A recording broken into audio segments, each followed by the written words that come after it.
It's the year 479 BC, and the Persian Empire is making its way downtown, walking fast and walking faster, conquering every damn country in its path. But war isn't always the answer. Hence, God King Xerxes the First sends emissaries to the Greek city-states of Athens, Sparta, and other cities that aren't as important. Their answers are all generally the same, that being no. The Athenians gave them their big fat no a couple decades ago at the Battle of Marathon, but that's another movie. The Spartans, however, are a far more isolated people. They only rough up people who come knocking at their door. Persians attempt to make their offer to the Spartan leader King Leonidas, but Leonidas is entirely interested in what the messenger is selling, especially knowing that a king who thinks himself a god and threatens those who oppose him with slavery isn't really an ally worth having. So, being Spartans, they murder the Persian emissaries brutally and kick them down a well. Knowing that this is essentially an act of war, Leonidas tries to consult the council of priests, telling them of a coastline pass known as Thermopylae where the immense Persian numbers won't count for anything. The priests in turn consult the oracle, which in turn annoys Leonidas immensely. The council claims the answer is no, but Leonidas is an agnostic, so he says go for it, and rides out with 300 men at his side as his quote-unquote bodyguards, fully intent on facing the Persian army. On the way there, the Spartans meet with a group of men from a neighboring city-state known as Arcadia. Along the way, the Spartans are met with a warrior named Ephialtes, a severely deformed man who was born to a Spartan mother and father, but was allowed to live thanks to the love for their child.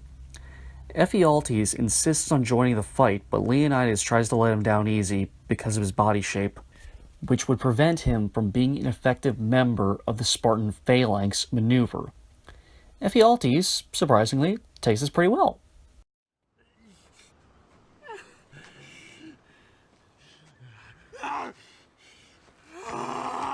Mother! Father! You were wrong! You are wrong! Leonidas! You are wrong! I mean, how would you react if your idol shattered all of your dreams in the nicest possible way? The Spartans then duke it out with the Persian main force and raise hell. Impressed by the spirit of his enemies, Xerxes invites Leonidas to parley. Xerxes pitches Leonidas an offer: bow to him and become ruler of not only Sparta, but the entire Greek peninsula, answerable to only Xerxes himself. Leonidas finds this rather tempting offer pretty not tempting, and tells Xerxes that the answer is no. Offended, Xerxes vows to not only destroy Leonidas and his men and his home, but to see to it that their entire culture is annihilated, and that the very names of Sparta and Leonidas will be wiped from history. Undeterred, Leonidas makes his own vow to prove that even, quote, a god king can bleed, unquote. Still pissy, Xerxes ups the ante by sending in his elite army, the Immortals. And you can tell they're badass because when you see them, they breathe like Darth Vader. Fangs. Soulless.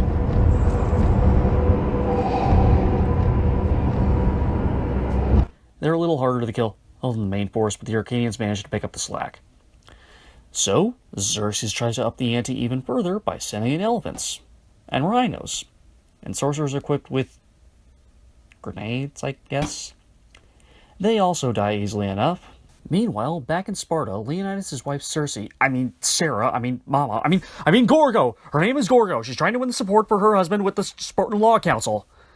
It's not going very well, though, and one councilman even coerces her into having sex with him in exchange for speaking on her behalf, which Gorgo reluctantly agrees to do.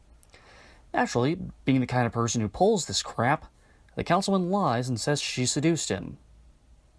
It doesn't end too well for him. Back at Thermopylae in the Persian camp, the rejected hunchback Ephialtes is made an offer by Xerxes. Betray your countrymen and serve by my side, and I'll shower you in beautiful women. Ephialtes agrees and informs Xerxes of a way around the pass to the Spartan camp, allowing Persian forces to encircle the Greeks. The Arcadians see the Persians coming and beg Leonidas and his men to flee with them so that they may live to fight another day. But being a people who glorify dying in battle, they decline. Save for one soldier named Dilos, who's been narrating the whole film. Dilos is sent back to Sparta on Leonidas' orders to inform the Senate that they're all dead and they need to rally the rest of their forces. Leonidas and the remaining 295 soldiers, they lost 1 man the day before and 3 men the day before that, greet their beautiful death like true Spartans, but not before Leonidas fulfills his promise to Xerxes and makes the god king bleed like a boss. We return again to Sparta, with Dilos telling the Senate that their king and 299 soldiers are all dead, having died honorably in a battle for free Greece. We then cut to a few years later with Dilos concluding his narration at the Battle of Plateau in the form of a fiery speech to an army of 30,000 Greeks with a vanguard of 10,000 Spartans to lead the charge. The speech ends with Dilos telling the men that the enemy outnumbers them 3-1, and those are Good odds for any Greek. pros.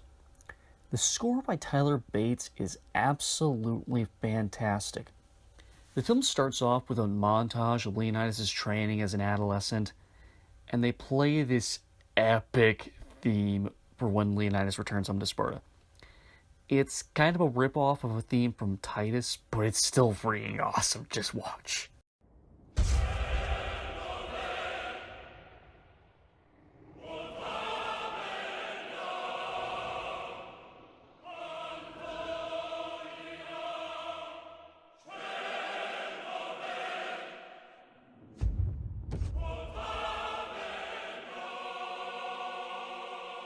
See?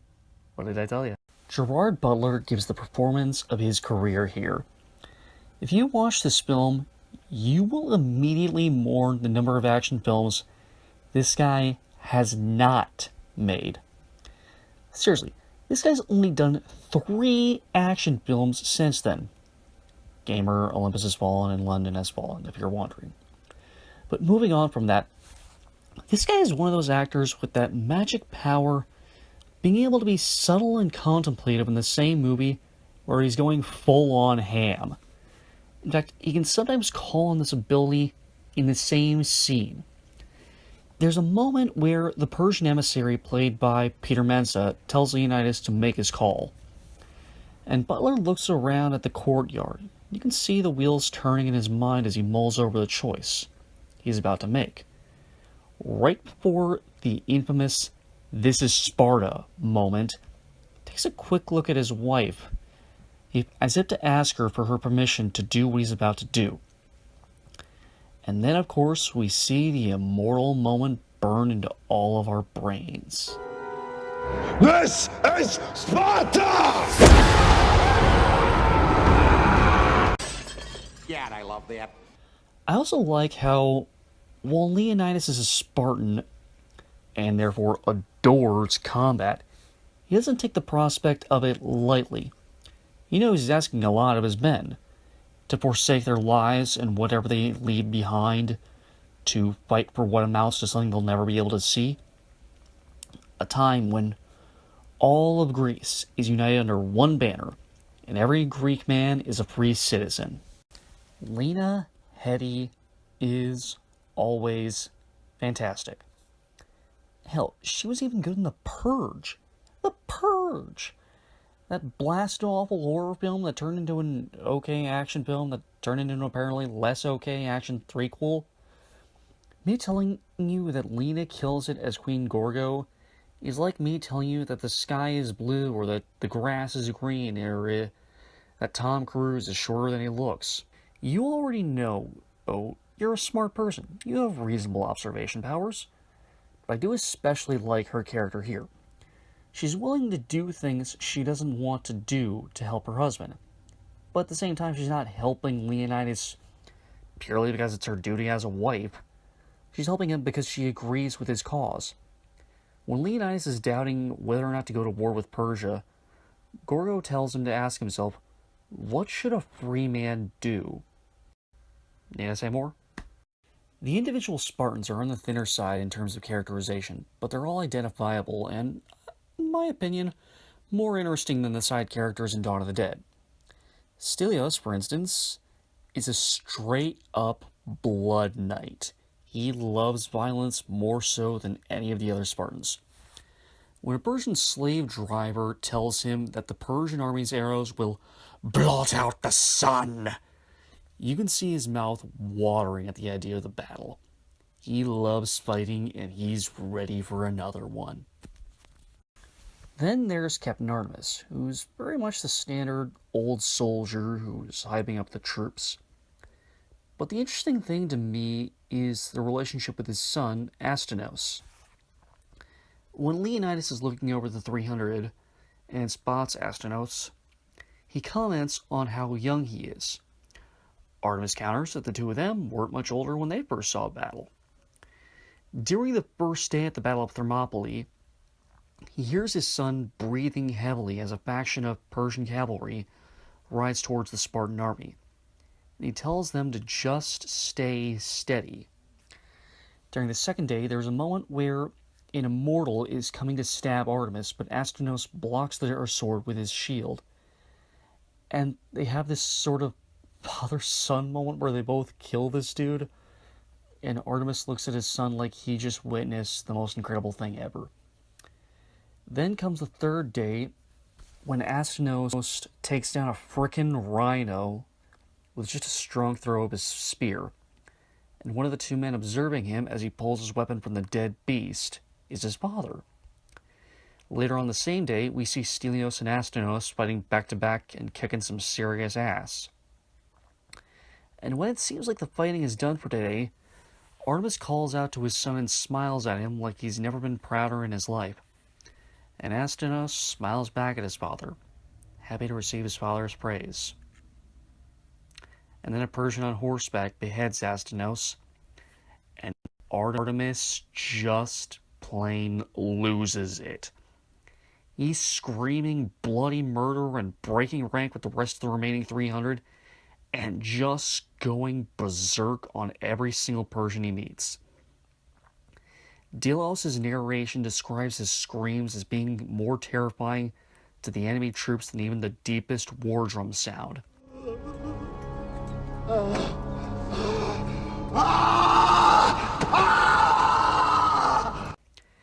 And later, when Leonidas expresses his sympathies to his old friend, and saying that his heart weeps for Artemis' loss, Artemis replies, Heart.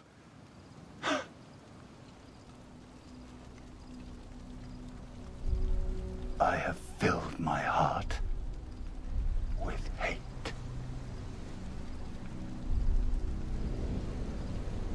Good. and he means it. And when the son of a bitch is finally taken down for the count, it takes 5 Persians to kill this guy. 3 of whom he killed first. This is why you don't underestimate the love a parent has for their child.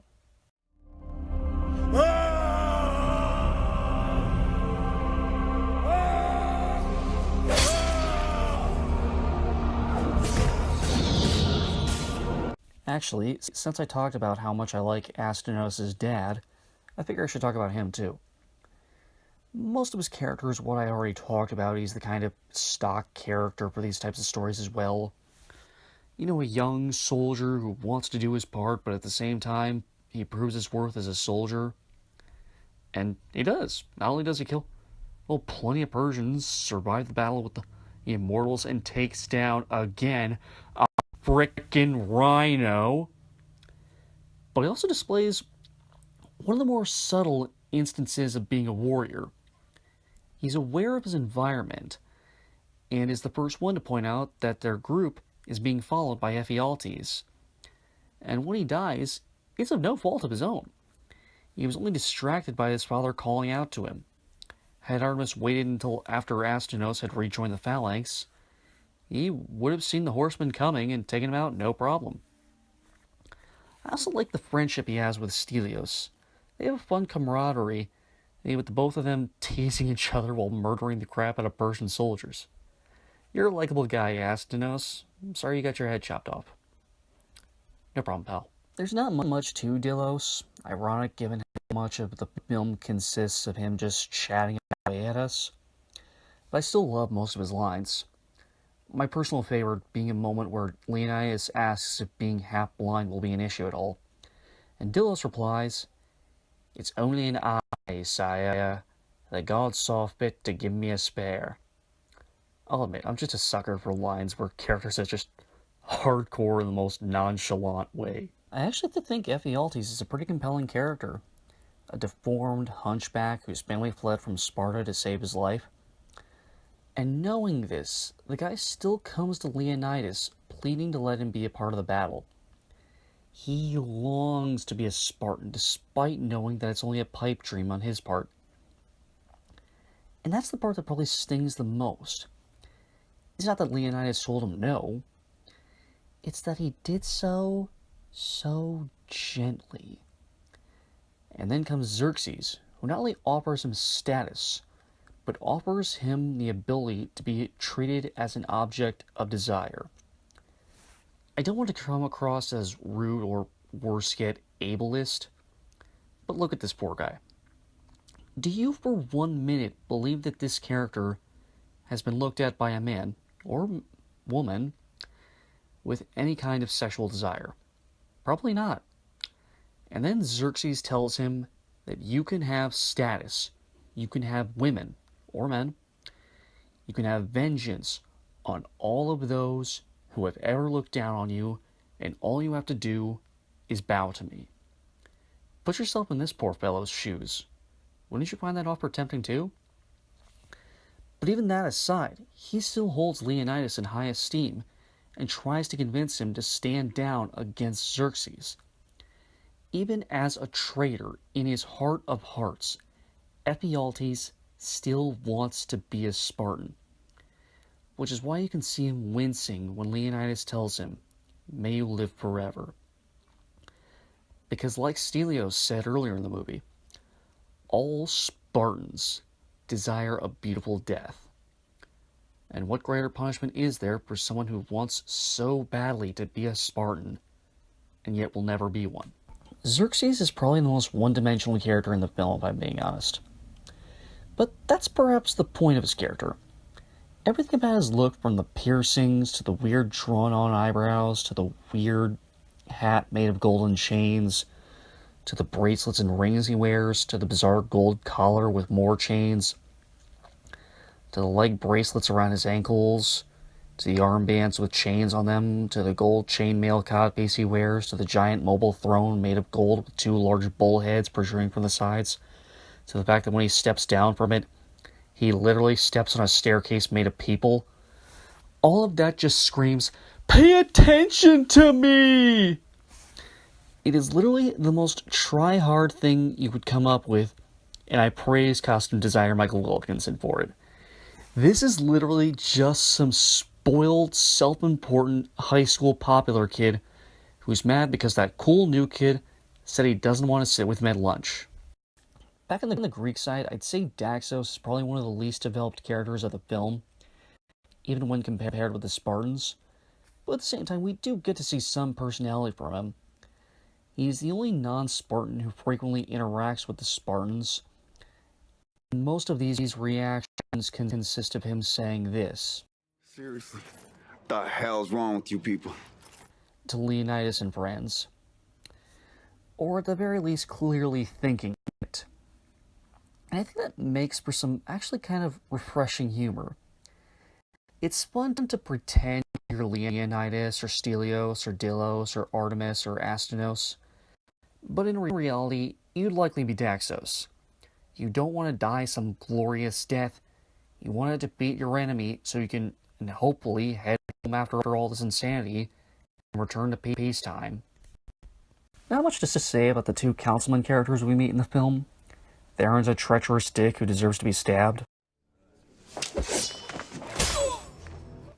And was stabbed.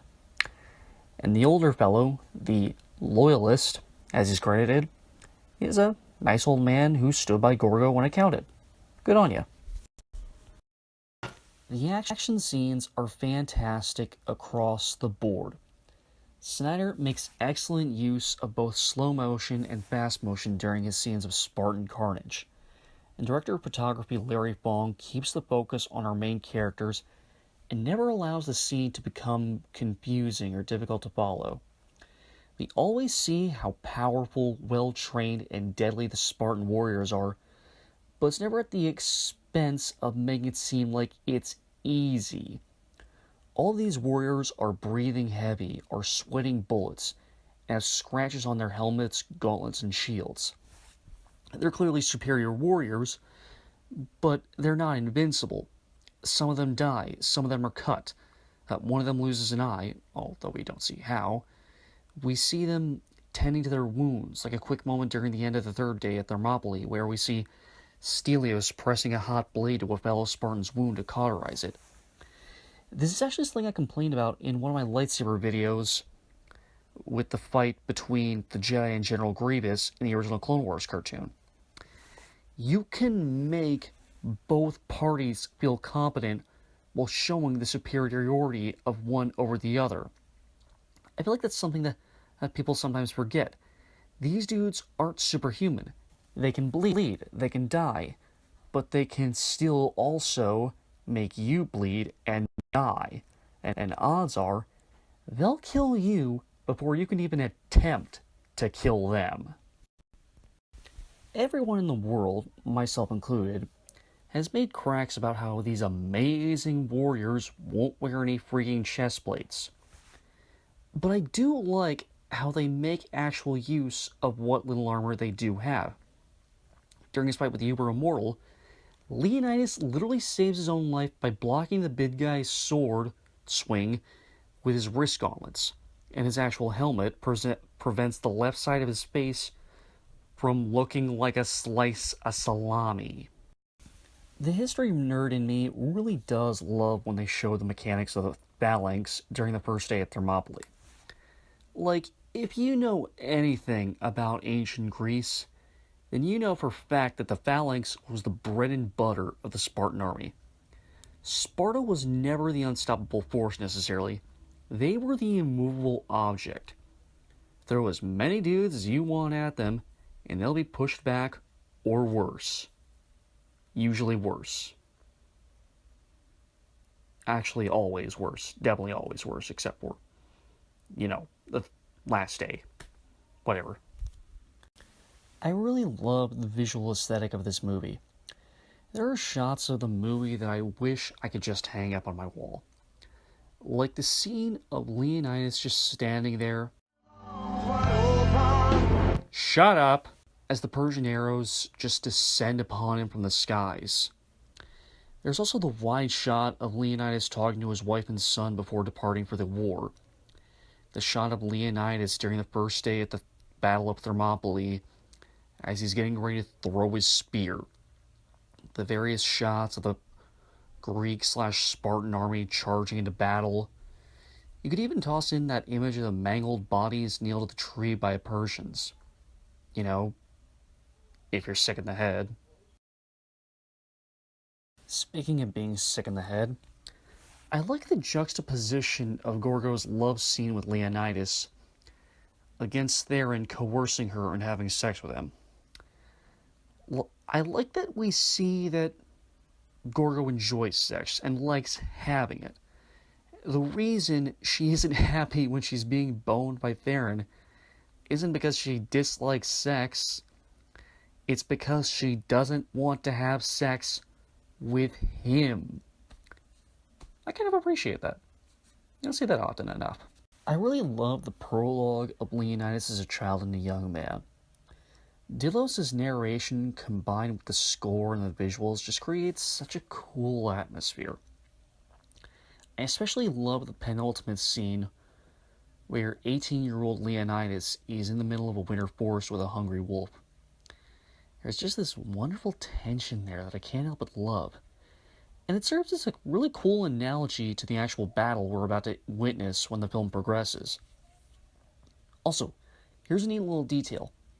If you pay close attention to the courtyard scene where Leonidas is wrestling with his son when the Persian emissary arrives, you'll notice there's a fountain in the background, the faucet of which is actually shaped like a wolf. I thought that was kind of a clever touch. Cons. I generally really enjoy the narration, but there's just one specific point where I wish Zack would just let David Wenham shut up and let us hear what is actually happening.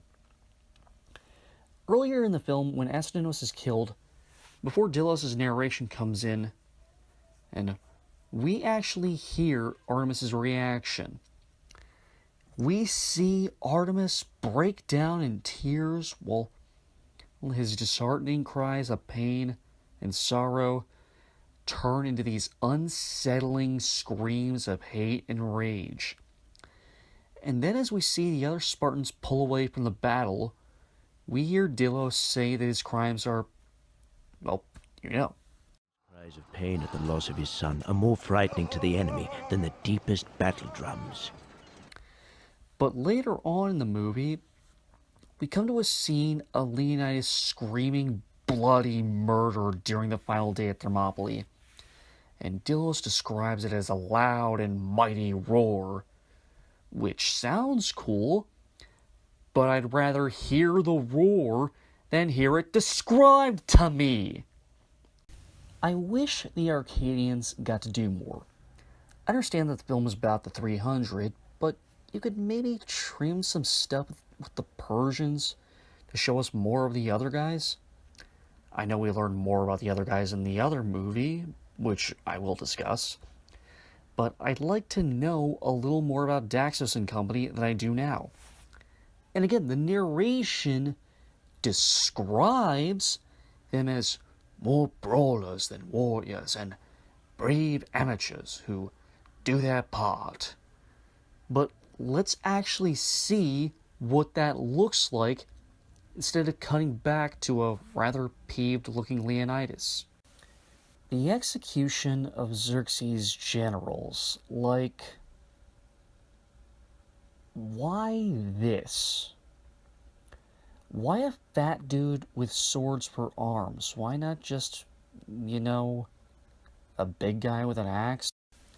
I know it was 06/07, and even 10 years ago we hadn't made that much progress in LGBT rights yet, but would it have killed Snyder to admit the line of Leonidas calling Athenians boy lovers? Like, not only is it homophobic in today's world, but in the world of ancient Greece, it makes even less sense. If either of those two cities were full of boy lovers, it was Sparta, because it wasn't all that uncommon for older men to sleep with their younger students. In fact, it was kind of encouraged. Yeah, that's not something I like to think about. Many people have criticized this film for an unsettling East versus West narrative, which makes sense because, yeah. But I personally don't see it. However, I think you could have downplayed this a bit by casting more non-white actors among the Spartans and Arcadians. It's because this is Greece. It's the Mediterranean. You can get away with having some African and Middle Eastern actors in the film. This isn't a major quibble on my part, but I think it's worth pointing out in my own opinion. 300 is a terrific film, and I genuinely love it. While Dawn of the Dead was a welcome surprise, 300 reminds me of why I love Zack Snyder's work. Characters who are larger than life, heroes who are mighty and know what's right and want to use their might for what is right. And of course, some pretty freaking sweet scenes of violent action set pieces. I'm going to give 300 a 4 out of 5. Thank you for watching. I hope you enjoyed this review, and if you did, like this video, comment if you want to, maybe push that little subscribe button down below, please do, and then come back later for my review of Watchmen. Oh boy, if I have any comments on that one, they're sure going to be interesting. Stay tuned, folks. Woodstock out.